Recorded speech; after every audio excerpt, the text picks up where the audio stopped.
It's not just tech companies at CES. Media companies are out in force, too. Bloomberg's Ed Ludlow caught up with Verizon Media CEO Guru Gowrappan. They discussed how Verizon Media has tapped into the success of Disney Plus and in October announced it would offer customers a year of Disney Plus for free.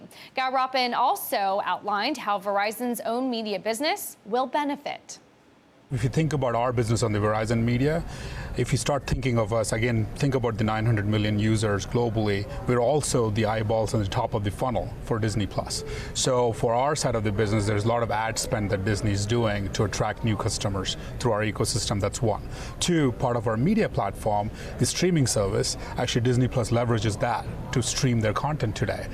So those two businesses actually feel as Disney Plus grows, as Verizon overall grows, we actually grow with that. Who else could you go into partnership with in a similar way? The reality is there are only limited set number of use cases that you can go. I mean, you want to be careful with consumers and you want to work with great iconic brands. Disney is a great brand like Verizon, and that partnership works well. So I think we'll go use case by use case and see who there are. I don't want to name names, but I think there's going to be a limited set of partners who will benefit from this ecosystem. Apple Music did that in a version before with Verizon, and Disney is the next big thing that's happening, and I would see that continue as use cases grow. And how do you read Disney's success? I mean, what do you see Disney Plus as achieving in the next 12 months, the next 3 years? I think at the top level, getting more customers signing up. Two is retention of customers really coming in.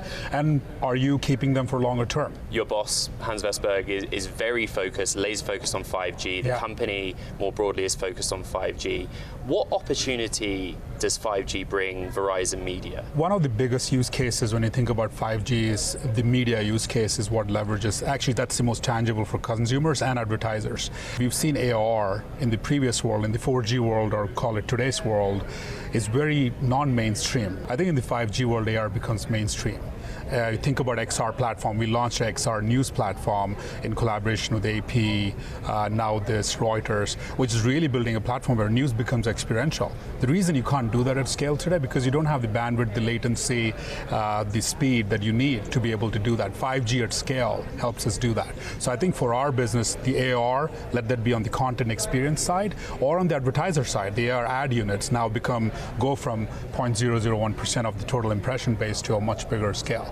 Sports is another use case. We've been working with NFL, NBA to really get to where fan base and fandom in terms of interactivity goes to the next level. Let's jump in there. I want to talk about sports. Sure. Yahoo Sports is popular.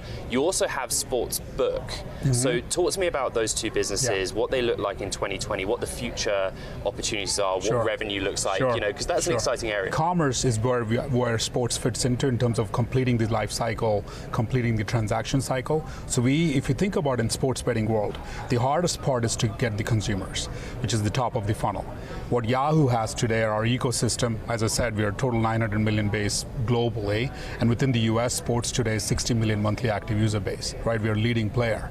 And you think about our NPS across our product, our fantasy sports. So we already have a tied-in consumer base who want to do this, right? So for us, it was a natural extension to close the loop in terms of sports betting. So we were clear that we want to do it. We chose the best partner, who can be our underlying platform, that's MGM, and that launched in New Jersey. That's our first legalized betting state. We expect that to grow. What comes next? Look, there are at least 5 states. I mean, you know, there are many states that are legalized, but then the policies are not set yet, and the product platforms are not set yet. So our hope is in this year, at least we have 5+ more states.